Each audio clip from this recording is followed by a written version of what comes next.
Hi there, I'm your host McAuley Tucker, and you're listening to The McAuley Tucker Show, the podcast where I sit down with some of the most accomplished and fascinating individuals in the entertainment and business industry. From celebrities to industry leaders, our guests offer unique perspectives and inspiring stories that will educate and inform you. Join me as I sit down with my next guest to cover their humble beginnings, challenges they faced, as well as their accomplishments in life. You are bound to learn something new, so sit back and enjoy the interview.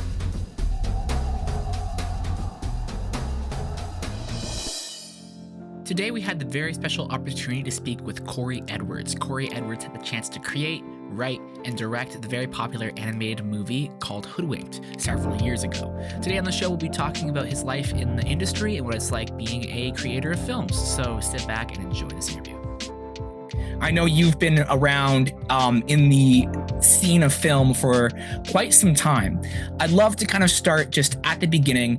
This might be the beginning, I'm not quite sure, but specifically with your experience in the contemporary Christian music television show, and also your appearance in Kenneth Copeland's Super Kids. That's kind of around the beginning. And I'd like to just start around there. How did these earlier projects shape your career in filmmaking? Oh man, you have done your research. If you're going back to Commander Kelly and the Super Kids and Christian music videos, my goodness. Well, let me take you back. I hope I won't bore anybody, but I can do it in a nutshell. That I grew up. I love that you started doing this so young because I started young as well, and I started way back when people were shooting with Super 8 film. That's how old I am. And I also used a video camera that eventually I got my hands on video camera. My brother and I and my sister, all three of us got really caught up in being creative, either with puppet shows or using a tape recorder to do like radio dramas, whatever piece of technology or creativity we could get our hands on to kind of put on a show. And so once I discovered the film camera around, 12 or 13 years old, like that was it. And I find film so fascinating because it is a collaboration of so many different disciplines. There are people that are more technical. There are people that are more actors and run on feelings and intuition, and writers are like that too. But then there are so many technicians and audio, sound, VFX that operate on, a lot of other technologies. And so you've got math and science and art all working together. And I just thought that was fascinating. So I'm more on the art side, and I grew up drawing cartoons. So I did some short films that were bits of animation, like claymation and hand drawing, and then I shot live action things with my brother and sister and our friends. Like we did kind of a series of adventure short films with a central character called the Wanderer, and we would do like a Die Hard style action film or an Indiana Jones style car chase where we had kids literally laying across the hood of a car while we were driving and shooting, and very dangerous. Don't do. But it is interesting that if you shoot tight enough while you're rolling down a country road, even 20 miles an hour looks like 50 miles an hour. It looks incredibly dangerous, which it probably still is. But doing all of that created. I went to college and did study mass communications at Anderson University and studied broadcasting, but I didn't go to film school, and I didn't study the kind of things that I'm still doing today. So while I was going to school and getting kind of an overall liberal arts education, I was still shooting short films. And those short films kind of all got cut together into like this demo of stuff I was doing. And that got me my first job, which you just pointed out, with Christian music videos. And so I worked for a Stephen Yake in Tulsa, Oklahoma at Stephen Yake Productions. And if anybody's into the Christian music scene of the 80s and 90s, I worked with so many of those artists. Petra, Whiteheart, Brian Duncan, Michael W. Smith, Sandy Patty, all those people. Rock and roll to ballads. And I think what music videos are good for is that you're doing a little bit of storytelling. You're learning about the gear. You're learning about the truck. You're learning about what a crew does. But you're not beholden to a narrative so tightly like film, where like continuity is important. You're really shooting like vignettes, or you're shooting like the band. And then you're also shooting like maybe an actor doing some abstract scenes. And so that was really great for me. And then so while I was helping just as a grip and an editor and an assistant to the director. And Stephen Yake, he kind of apprenticed me up into getting to direct for some of the clients.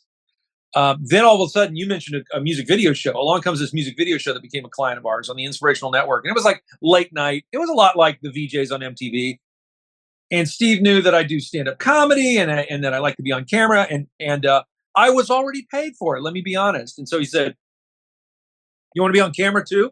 So I kind of helped produce the show. And then I would go into literally a supply closet with the back wall painted chroma key blue. They'd put like funky backgrounds behind me and stuff. And I would shoot these in between VJ segments, introducing music videos. And then I think at the end, I'd do like a little thought of the day or something. And so that is where, I don't know where those things exist, but I must have done 100 of those shows. And then I ended up, like, as you are doing, interviewing different artists. And that kind of got my feet wet in like how to interview just about anybody. I would read the bio, dude. And there's certain questions you can ask every music artist and it'll work for the interview. Like, how is this album different than the last album you did? How are you taking it to the next level or whatever? And so that was kind of what launched me into feeling savvy enough with like professional equipment and doing some of the on-camera stuff you said. Oh, and then you mentioned occasionally a project and I would get to act in it because, again, I'm already paid for it. I don't think I paid any additional money playing the villain in Commander Kelly and the Super Kids. Kenneth Copeland had it's his daughter, Kelly Copeland, and she wanted to do a kid show, and it was science fiction. I'm into science fiction. I was already building a lot of the props. I was storyboarding a lot of the VFX shots for the VFX guys, while Steve was actually directing the whole thing. And then I became an enemy agent, meaning I worked for an evil organization that was the acronym NME. And I don't even remember what it stood for, but that made me an enemy agent. And I was like in a black turtleneck and like an Imperial Death Star cap. I don't know what it was.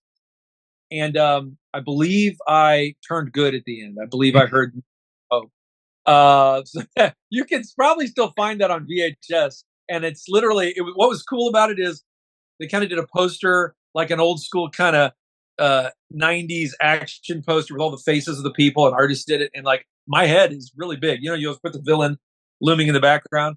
But the illustration is what I would call Latino Cory.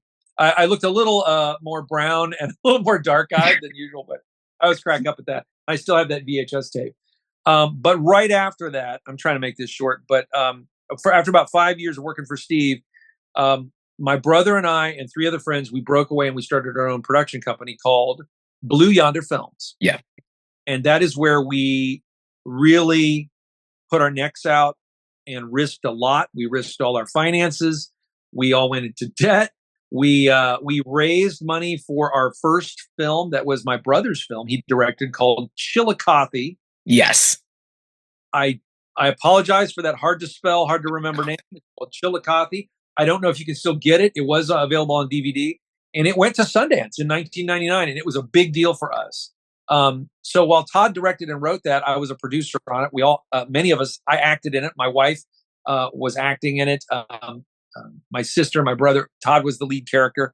So it was a real kind of that time of independent films like Brothers McMullen and Swingers, where we all kind of just, Todd was writing kind of the era we were in, which is just out of college, but your life hasn't started yet. And a lot of inside jokes and funny scenes about these kind of goofy guys trying to get their life started. The ways that we were kind of out of sync with life, just after college.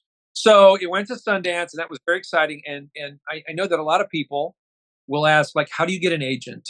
How do you get started in the big studio business? And just making that thing on our own in Tulsa, Oklahoma, got us to a film festival, a big film festival, Sundance, and that got us our first agent. And that's where things started to really roll. Now there were several years after that, that turned into how to meet other investors and other projects, which I'm sure you're about to ask about. But that's kind of the starting chapter right there. I appreciate you sharing that. There's a lot that you said there, and it sounds like it's been quite a journey with ups and downs. You started off by mentioning how your brother and your sister have were involved with what you were doing. You guys collectively kind of worked together when you were younger. It's very interesting because all of you guys are still in that scene to this day. You mentioned the film that you put together with your brother and your sister and your friends. It actually is online. I found it on YouTube. Okay. I watched it actually, and I really enjoyed it. I really Oh, wow. enjoyed. There were so many enjoyable aspects about it. I enjoyed how it kind of concluded. I loved the directional approach. There was kind of an aesthetic to it that I can't really put my finger on, but it was special and unique, and I haven't seen a film much like that. And so I've seen it, and it's an amazing film. That you mentioned that, and that actually ties right into one of the biggest projects you've been a part of. I believe it was at that film festival where you got some connections, and gradually Hoodwinked came to be. You can let me know if this is correct, but I believe it was Morris Canbar who was one of the major heads in that production. I looked into Yeah. his work. A really brilliant guy. And I know you've talked a bit about him before, but I was really curious to see, since he was a fascinating individual with, diverse range of inventions and all that. What was it like working with him as an investor and a producer on Hoodwinked?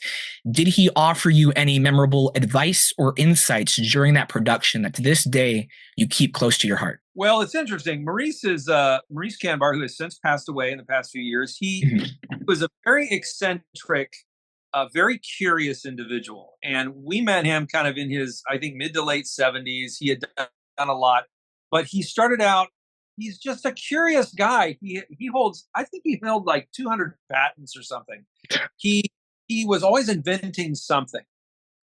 He was literally like some inventor character in a Disney movie where you like go down to his basement. He was very wealthy, and he owned a lot of buildings in Tulsa and in San Francisco, and we would go up to San Francisco to see him. But he was also like, refused to spend any money.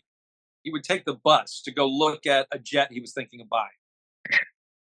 So that's the kind of guy he was. The first meeting we had where we stayed into the night, he made us all ramen, like top ramen, like instant ramen noodles. He's like, "I'm feeding you all for $15." We're like, "Yeah," and we're in the building you own, like this like 40-story building. So it was, and he was inspiring in those ways, but also we had a lot of frustrating times with him. He was the sole investor in Hoodwink, and we told him Hoodwink would cost a certain amount of money because we thought it was going to be another animated direct to DVD, pretty cheapo project. And when we wrote the script, we suddenly were like, man, this is pretty cool. This could maybe go to theaters. That was our biggest dream, that we would get to see it in the theater. And then we got some actors involved that we had no idea would be involved. Patrick Warburton, Tom Kenny, SpongeBob SquarePants. Yeah. Just the first actors that wanted to get involved. And so the budget started to grow because you have to render this thing in 4K resolution at least. You have to get a certain amount of software licenses for Maya software. Then we said, we're really going to only be able to do this if we go to the Philippines, where we can hire a bunch of artists that one of our producers was already working with. So there's a lot of travel and setting up a company in the Philippines. And like, it just started to get more complicated than just hiring some, local Midwestern small time animation company to do something for, $200,000 or $300,000, which is what we thought we were going to do. So it got bigger and bigger and bigger. Cut to even like, as we're suddenly talking to producers around town, and we had some good producers who had a lot of hustle. They had contacts at Skywalker Sound. Subi Montgomery and David Lovegren, they had worked in the Disney sphere, and they had taken a lot of films to Skywalker, so they had relationships there. So suddenly we're saying we could have our final mix and kind of all our sound editing done at Skywalker Sound. We had been doing it on our own with our own editor, Mark Kiefer, shout out to him. He ended up going with us up to Skywalker Sound. But at each step, I'm telling you all this to say, Maurice Canbar got crankier and crankier because he has created things like Skyy Vodka. he literally, he was a chemist, so he invented this special distillation process for vodka. So I like to say, we made a kids movie with vodka money. But he did not understand the entertainment business. So as it got more and more expensive, we had to make him understand why. It's not that we didn't know how to make a movie or we were spending his money in a crazy way, but we had to keep going up there to San Francisco and explaining to him what was going on and why it was a good thing that we needed a little more money. So we went like around a $500,000 budget to an $8 million budget. But it was in steps where, we would explain it. We would show him, we've got Academy Award winning people mixing our film now. We've got, top level actors that want to be in it. And then when Harvey Weinstein came calling, a lot of new casting had to happen. A lot of new post-production had to happen. So he was not always the easiest guy to work with. And I'll be real honest, at the end of the day, he decided that he wanted to keep most of the back end profits. We had not nailed everything down on paper. Kids get everything in writing, even if you're working with your grandmother. So we had, I have a lot of fond memories of him, of Maurice, and working with him. But I also have a lot of frustrations. At the end of the day, it's the reason why my brother and I did not go on to direct Hoodwinked 2. Some people don't even know Hoodwinked 2 exists, but it does. It was made by a totally different group of people after we wrote a script. We did write a script for it. And then just handed it over to a different team. But it was mainly because we felt like at the end of the day, we did not make really any profit off of Hoodwink. The profit I have made is all the opportunities Hoodwink has given me. But I just got a trickle. We just got a trickle of money because I did the voice of Twitchy the squirrel. Todd wrote most of the songs. ASCAP checks and SAG checks and things like that.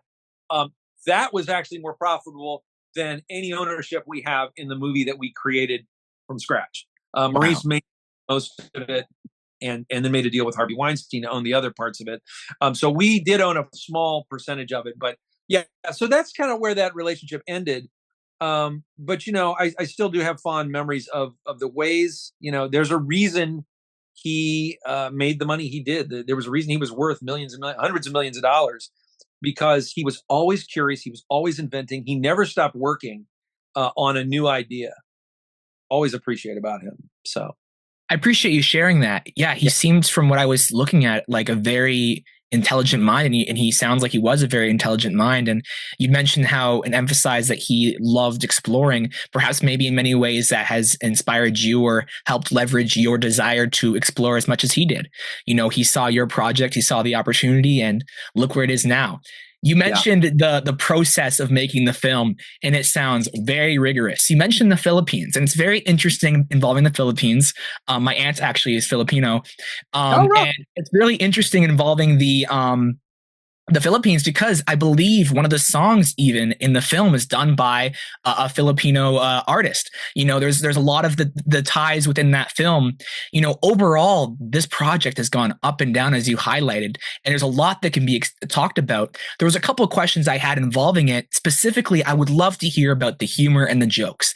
I love and enjoy and am really drawn to the direction of the humor and the jokes that you went through in this film. That is my style, and I really wish there was more films like that.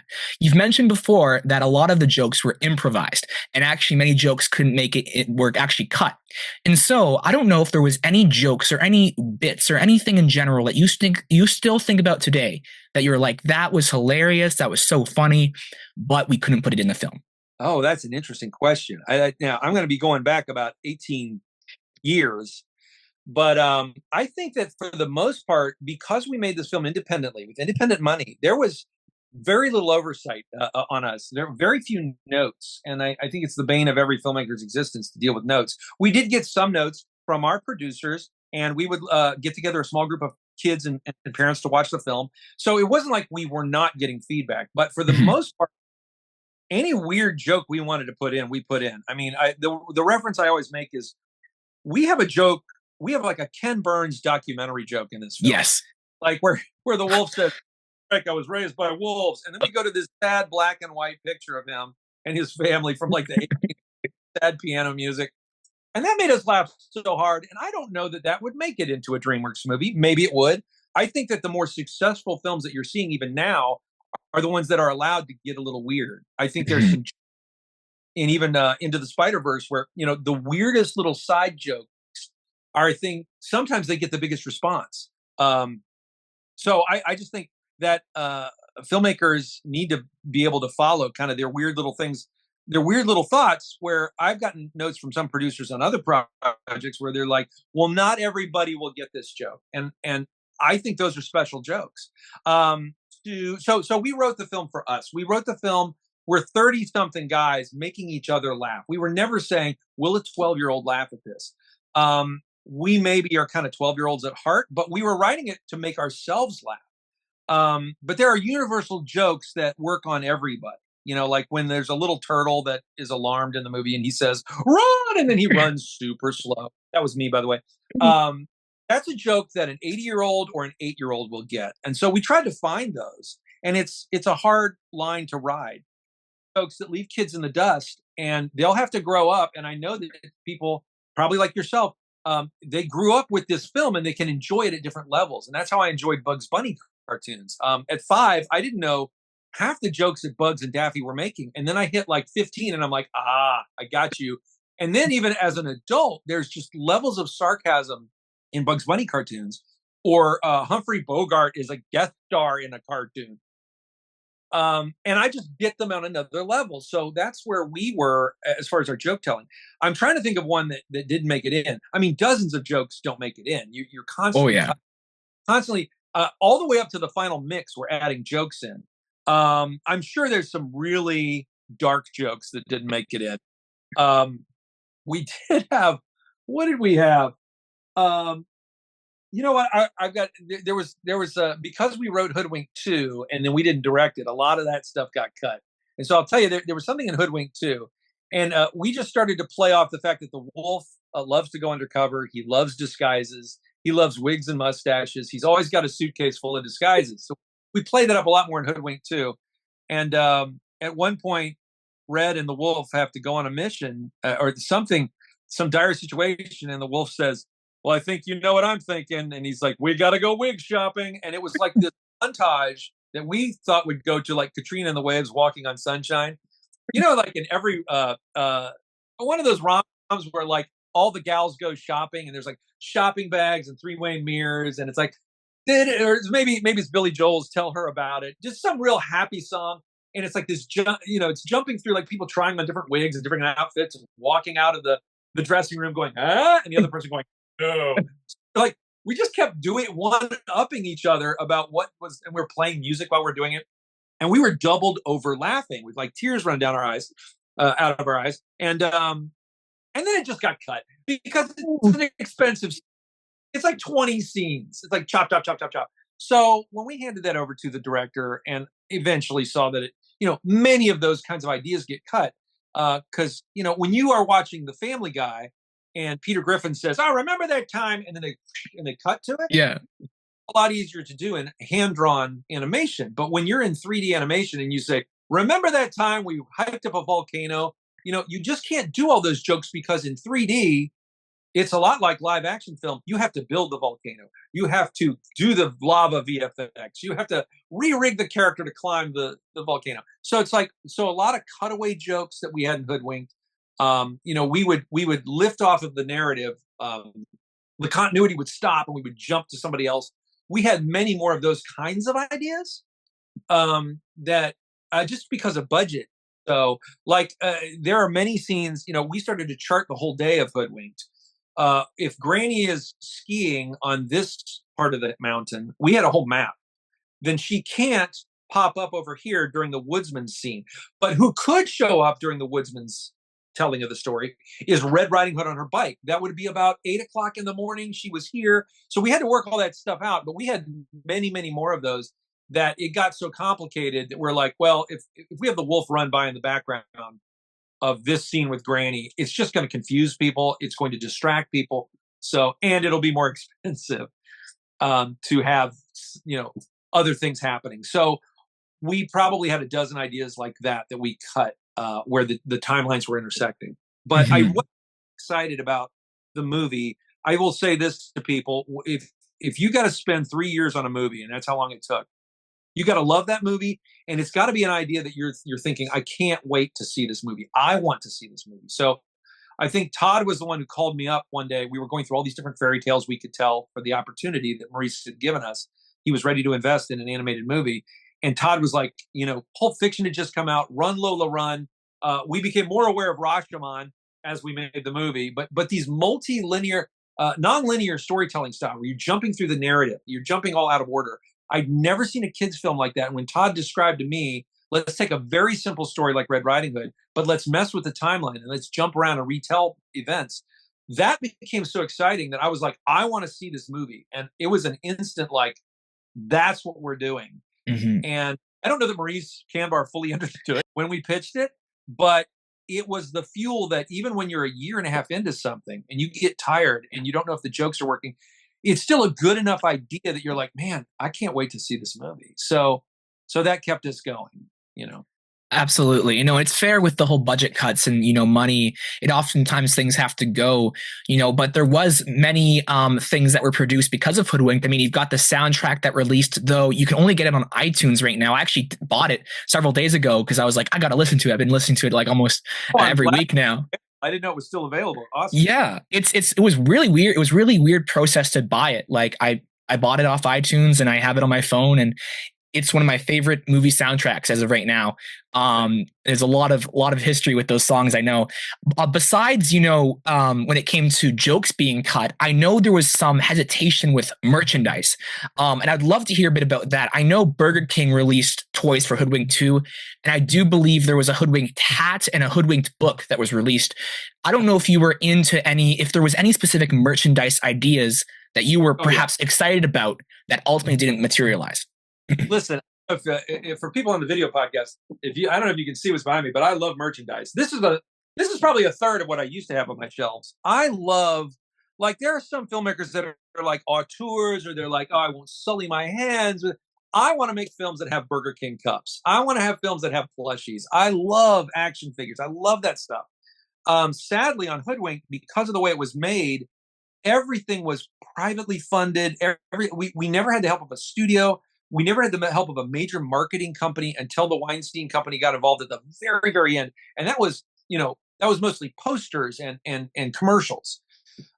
So when it came time, and this is the way Maurice Kanbar's mind works, we did have a couple of toy companies approach us. I think one was even Playmobil, like huge companies. But because of the way Maurice operates, he wanted to not give away. You have to give away ownership of not the characters, but you don't make you make like a little bit, while the toy company makes a lot. And he didn't want to do that. He wanted to start his own toy company. He's like, I know, he said something like, I know this warehouse in Malaysia that'll make plush toys. Like, there's all this, like, I want to own the toy. I want to own the process. And so by doing that, we ended up doing nothing. And so our almost no Hoodwinked toys. If you can find the Hoodwinked 2 Burger King toys, that's it. I mean, I have a little plastic Twitchy on my shelf right now, and I love that. But no toys were made. You mentioned the soundtrack album. Rhino Records did a beautiful job. I mean, you rarely see like a full color booklet with the lyrics. If you can find that physical copy, those did not stay on the shelves very long because, once again, once Rhino put it out, Maurice decided he did not like that he wasn't getting as much as he wanted from the soundtrack deal. So they ended up pulling them all from the shelf. So we were emailing and calling our friends going, this weekend, you got to buy the soundtrack because they're going to pull it. So if you can find it, I'm sure it's on eBay and stuff, but it's a beautiful physical copy. It has it's like a picture disc on the CD. And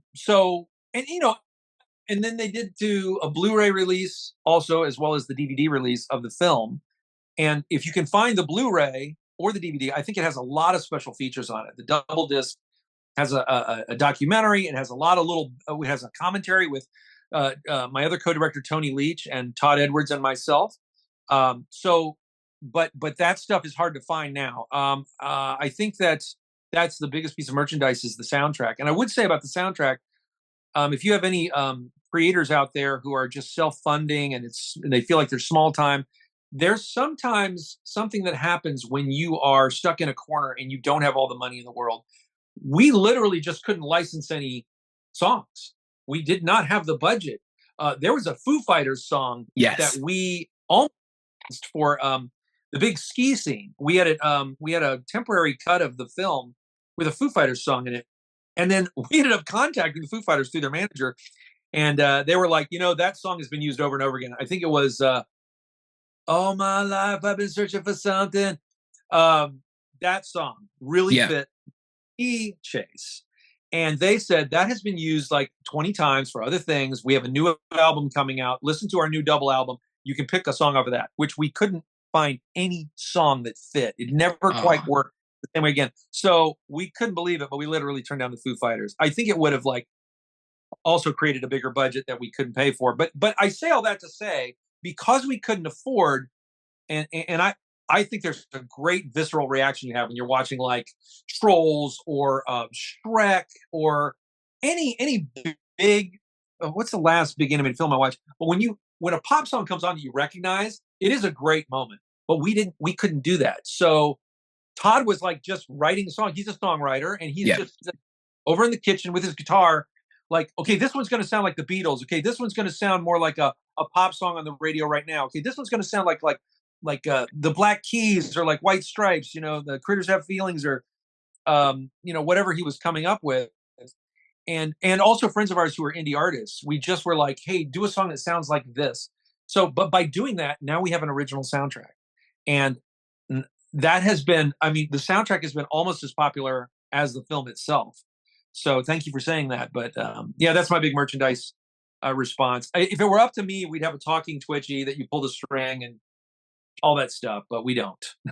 No, that's fair. No, the soundtrack, I was listening to it and I was like, whoa, I had to rewind it. There's a bit in The Critters Have Feelings where I believe your brother is singing the little part of what the goat was saying. I don't know if you get what I'm saying, but there was a bit at the, during The Critters Have Feelings. I don't know. You see that? I'm like, he begins to, I'm like, whoa, what? Like the interconnectedness. I'm like, what's going on here? I was just like, whoa. Yeah, but are also the songwriters, and I love that stuff. There's a moment in the Incredibles where Mr. Incredible is like, I think he's stealing a piece of cake late at night, and he whistles the theme. Yes. And I'm like, so how does that happen? Does Michael Giacchino say, hey, by the way, here's the theme? And the voiceover artist is like, hey, by the way, Craig T. Nelson, can you whistle the theme? Like, I don't know how that happens in a big movie, but I love that stuff. So yeah, it's if they had been separate music artists on a soundtrack, you wouldn't get The Critters Have Feelings, the woodchuck rocker that's singing that in the movie. He's actually saying something. I don't know what he says from the Goat song, but yeah. Those things happen. I think it's like the first little bit. He's singing about how the witch put a spell on him, and you can hear that like during the Critters Have Feelings. I'm like, whoa, what? That's so cool. But like, no, that was Hoodwinked, amazing movie, and I watched it again several days ago, and it was amazing. You kind of talked briefly about this. You stepped away from directing Hoodwinked 2. I know you explained briefly, but I'm curious. You still rated it. You rated Hoodwinked, the one that you created, 4 stars on Letterboxd, but you rated Hoodwinked 2. What specific aspects held you back from a lower rating, and what do you believe could have been improved to the film to make you have rated it higher? Hoodwinked 2. Man. I remember now you're following me on Letterboxd. Hey, everybody, follow me on Letterboxd. It's new to me. I'm getting excited about rating all the movies that I watch. Why didn't I give Hoodwinked 2 1 star? I feel so bad sometimes talking about Hoodwinked 2 because I got to know the director, Mike Disa. He's not a bad guy. He's a nice guy. We got along. I have this phrase, you either direct it or you don't. Mm-hmm. So if you write a script and hand it off to a different director and a different producer and say, go with God, different production company, different character designers. Like we made our characters to look like little stop motion characters. And Hoodwinked 2, they're all fleshy and squishy and they look different. I did the voice of Twitchy and they even put it through sound design differently. So Twitchy even sounds different. I was like, hey, just so you guys know, it's you just pitch it up, you speed it up 50%. You don't pitch it up, you speed it up. I was telling them like what sound effect to use on it, and they were like, thanks, we got it. So they did kind of every, a film is made of 1,000 decisions, and every little decision was slightly different than what I would do. Mm-hmm. Very different film, and I feel like I was frustrated because at the very, very end of it, they asked me for notes. They showed it to me. And I gave some notes, and then they're like, well, we don't have time to do any of that. Thank you. So there's 100 things that I would do differently, but it's not like I hate the film. It is Mhm. just when you write certain things and then they just get interpreted totally differently. I mean, the biggest explanation is we wanted it to be Rush Hour with a girl and a wolf. We wanted to show Red and the wolf. Okay, we spent the OG Hoodwinked in the woods.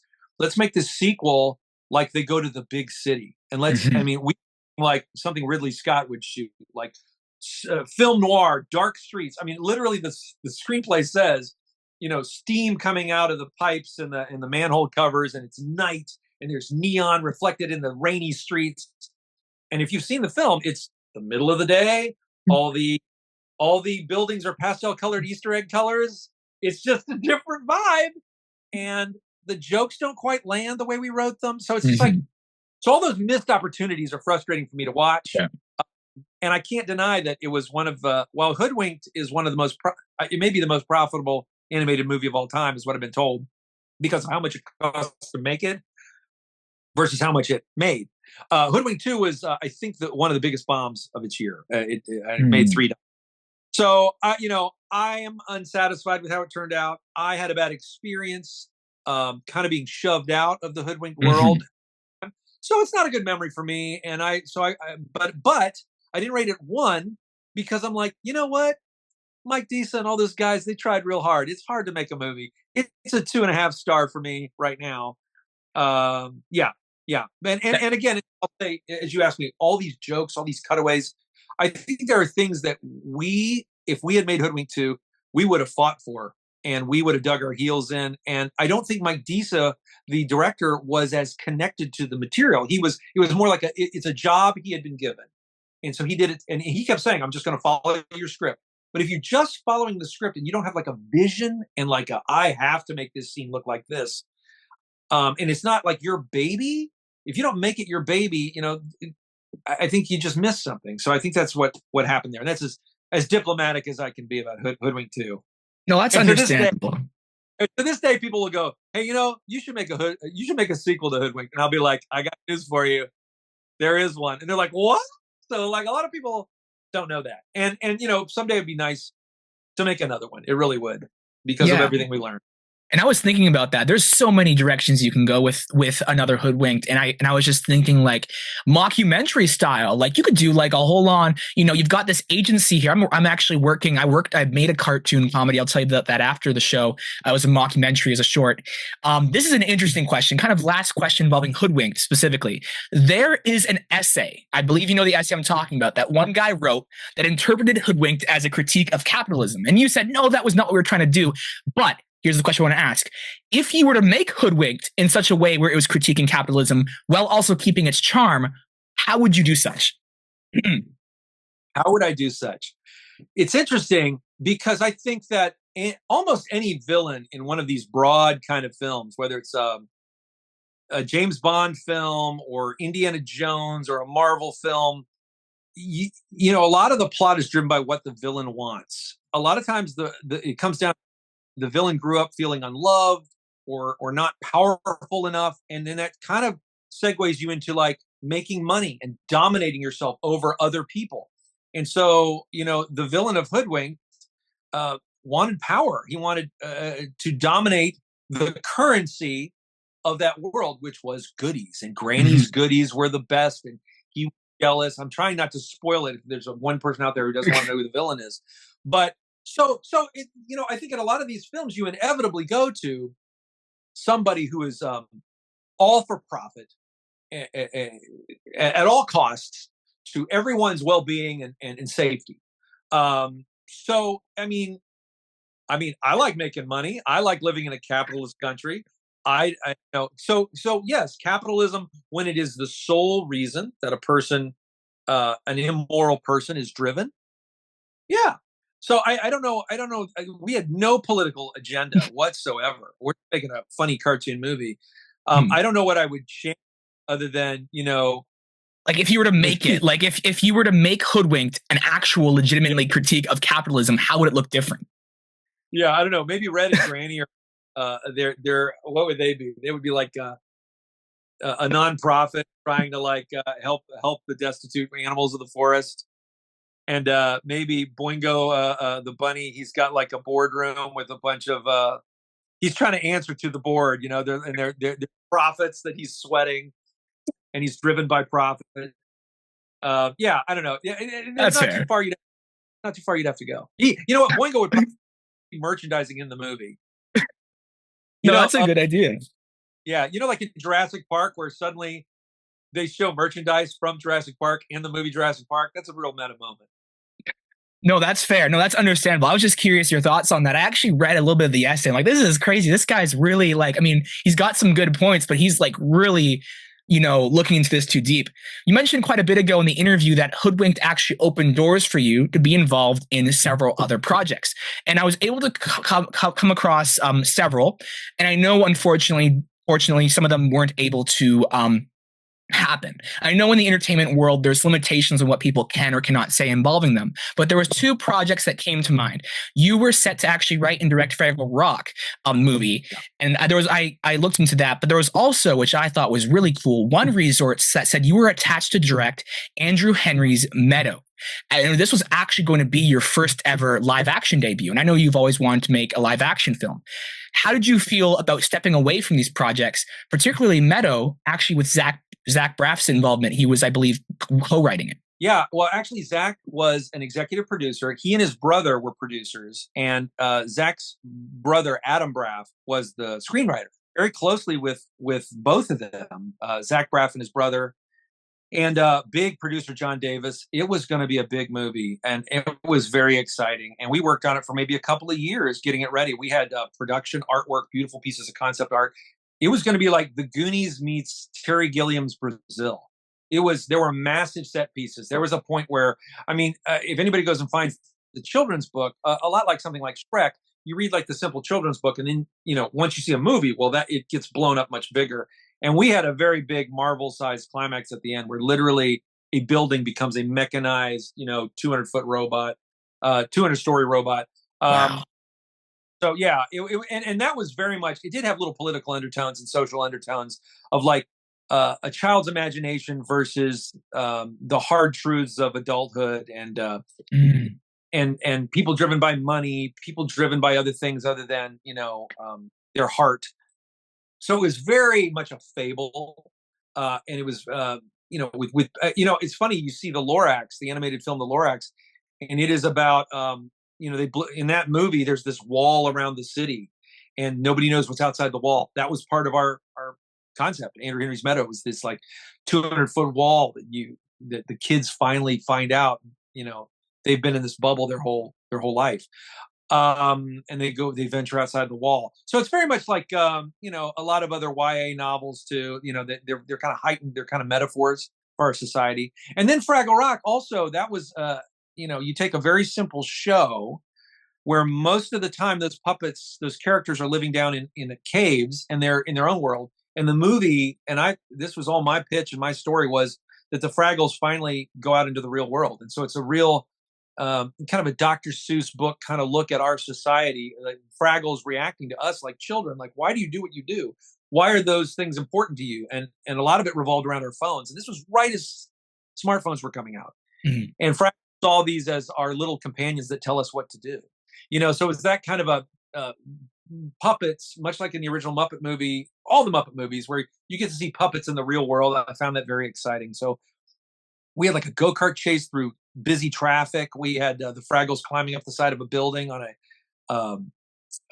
like a window washer rig. Like, we put the Fraggles out in the big world with human characters interacting with them. And I mean, I guess I don't have like a gag order or anything. It was a very emotional, sad thing for me to detach from both of those projects. You put so much work into a project, you really want to see it go. But I've learned, we were very lucky young in our careers to write something and have it greenlit and then just go make it. And that is not typically how it happens. I've been attached to maybe 10 things as a director, and there are things that nobody ever hears about, or sometimes it's announced in the press, and so-and-so is going to star in this, and it's going to be directed by this guy. And then 3 years go by, and you think, well, whatever happened to that movie? Mm-hmm. And the truth is, it's fall apart. It doesn't matter if Brad Pitt is in your movie. It doesn't matter if Ridley Scott is directing it. Sometimes the money, the director, the release schedule, it just falls apart. And so that was the case with Andrew Henry's Meadow, and that was the case with Fraggle Rock. Different executives, the executives that worked with me in those studios left, and new executives came in, new agendas across the studio were like, we're making this, we're not making this.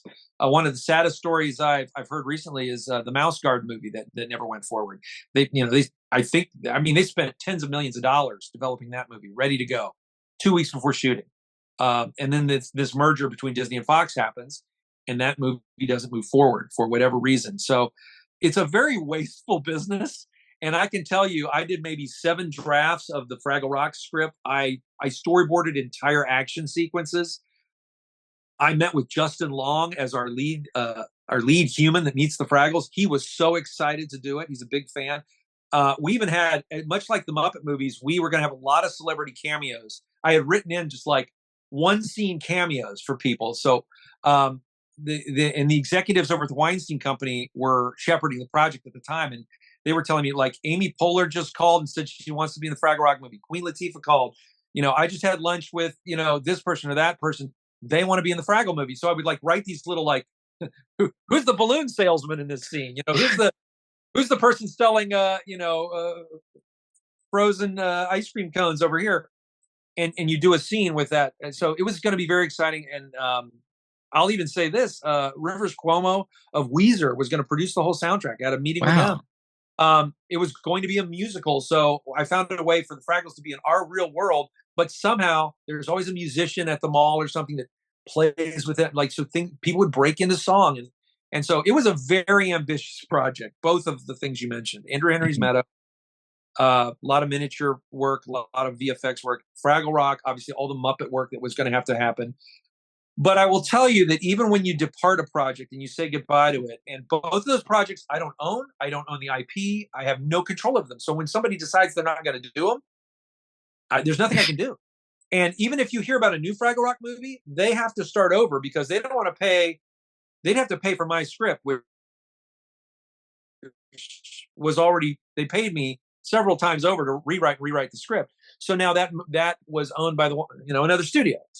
They own that script. So it's like a lot of times a project will turn to dust and then they'll have to start all over and pay brand new people. And a lot of times the new studio wants a new take anyway.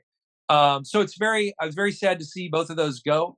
It's kind of hard for me to watch the new Fraggle Rock show because it's like kind of seeing your ex-girlfriend get married, So it's like it's hard to watch, but I do love Fraggles, and what those 2 projects allowed me was to work with some great people. I mean, I've been a fan of Zach Braff's for so long. I've been a fan of John Davis, the producer, and I've taken numerous meetings with him, pitching other projects. I got to work with the Muppet people, and I got to have lunch with the great Gonzo, Dave Goelz. He took me around the set of one of the Muppet movies while they were shooting it. Like it allowed me access to the Jim Henson Company that has been a dream of mine since I was a kid. So while that didn't go forward, I have gotten to walk in circles with the Lucasfilm people, the Jim Henson people, like a lot of my heroes, a lot of, and even with Hoodwinked, going back to that, when we were there on the mixing stage at Skywalker Sound, I got to meet Gary Rydstrom and Ben Burt. I mean, some kids collect baseball cards. I would collect cards of these guys, these sound guys that have won Academy Awards. So those are the good things. Yeah. And I think it's good to look at even those situations that are difficult. As a creative myself, I've had a few projects and ideas that I've always wanted to do that kind of have disappeared. And of course, not to like the same experience you've had, but it's good to look at the hard parts of life and look and see how you've grown, how you've learned. And so that opportunity brought you into this place that you were so connected with, as of even right now, since you were a kid as well, seeing this world and seeing the magic. That kind of goes well with the second question. I've been growing in my faith quite a bit this year. It's been a blessing. God's opened my eyes to quite a few things. And I know that you have been involved in a lot of things as well, faith-based. And I'd love to hear, you've talked about approaching filmmaking before with a sense of responsibility informed by your faith. And can you recall any specific instances where your personal beliefs have influenced a creative decision on one of your projects, or maybe perhaps impacted a coworker or friend for the better? And how was that decision received? Oh, that is such an interesting question. Yeah, I do feel like when you are a person of faith, as a Christian, I feel like, you can be a Christian plumber. Mhm. Uh, you can be, you can be a Christian accountant, but I feel like when you are an artist, you are saying things to the world, and like it or not, you're affecting culture. So I think there is that extra layer of responsibility. And also, if you believe someday you're going to stand before your creator, you want to be able to say, I did the best I could with what you gave me. And Mm. so there have been times, and I will tell anybody who, it's not just even having a Christian faith or a faith. If you want to be a person of integrity as a creator, there will be times where that will be tested. So if you have a faith, it will be tested in this business. You will get money dangled in front of you. You will get an opportunity dangled in front of you that you're like, well, maybe this one thing will be fine. I will make better decisions after this. I just need to pay the rent. And it's a slippery slope. It's the enemy, as we say, will just want to see where you're willing to give in. Where will you move your line? And if you move your line a little bit, will you move it a little bit more? So to answer your direct question of where there are instances, I have many great stories. One is the very first couple of months I was in LA, and we had a production company in Tulsa, but then we made the big move to LA, and boy, we starved all over again. Just it's Mhm. almost like we all over from scratch. And we were trying to make another indie film. My brother had a script. It was an action. It was like a horror thriller film that we never made. It fell apart 2 weeks before shooting. The investor pulled out.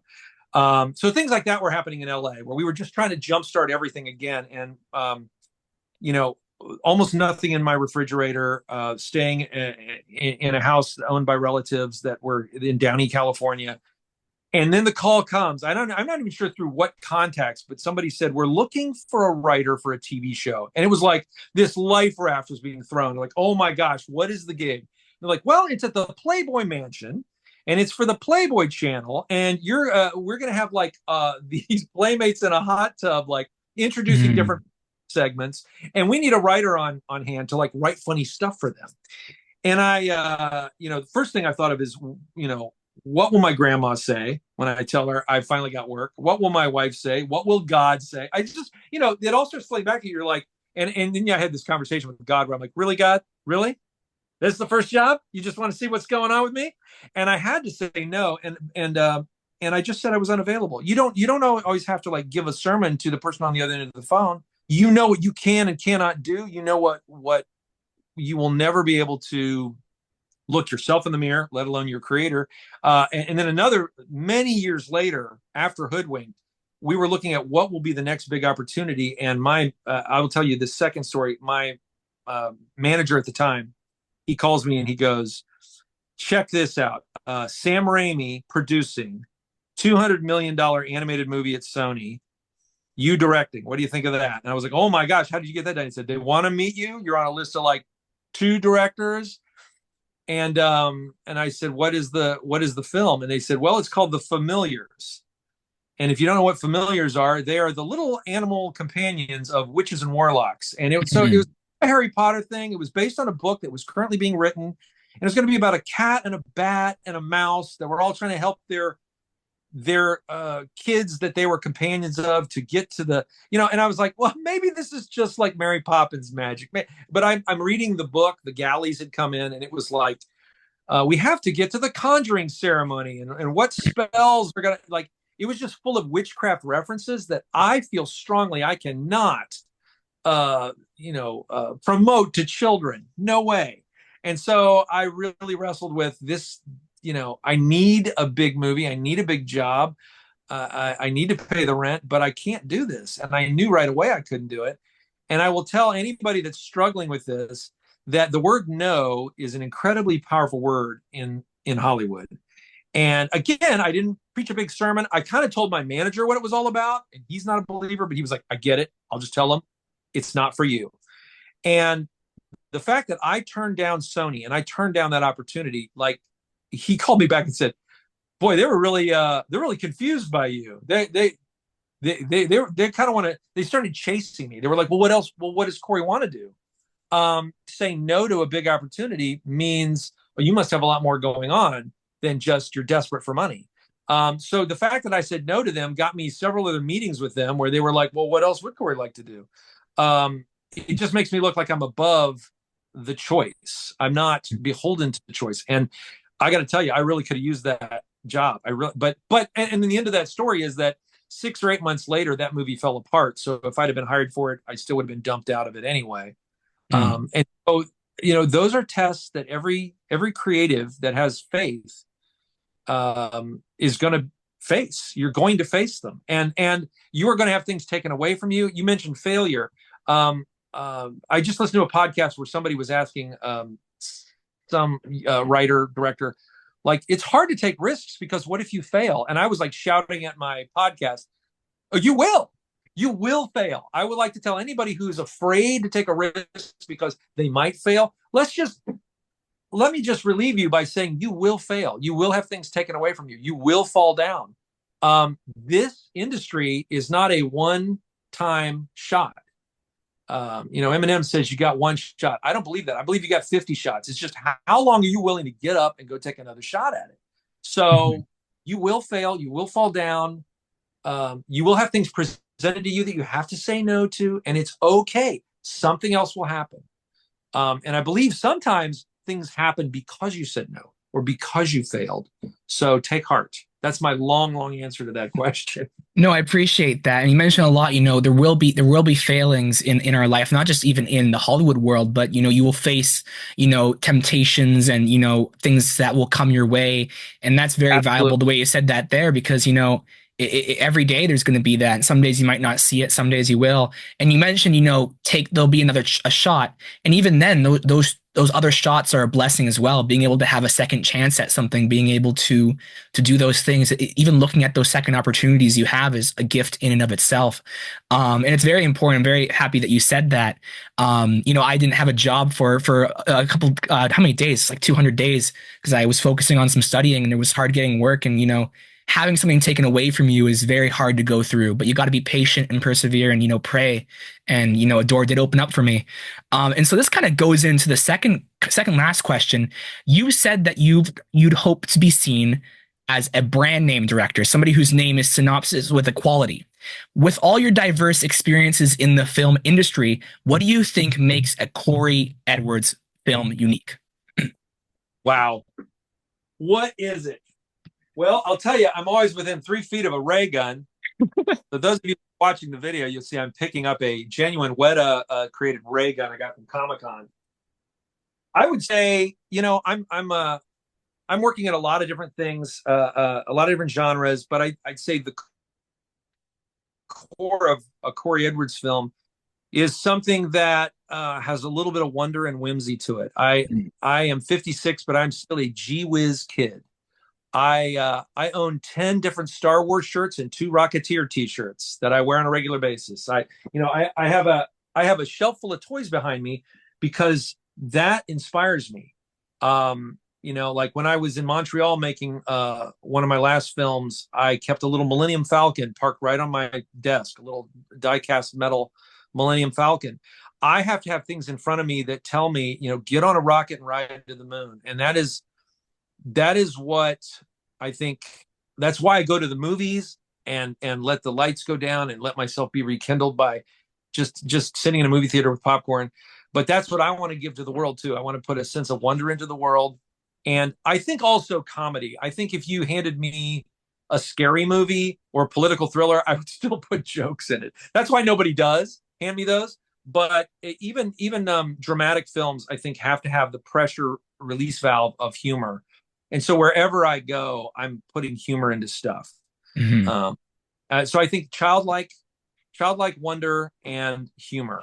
And I think that I would hope that the people that continue to work with me, that's the first things they think of is, well, Cory can make sure this is funny, but he can also make sure that it's got a sense of lightness and wonder to it.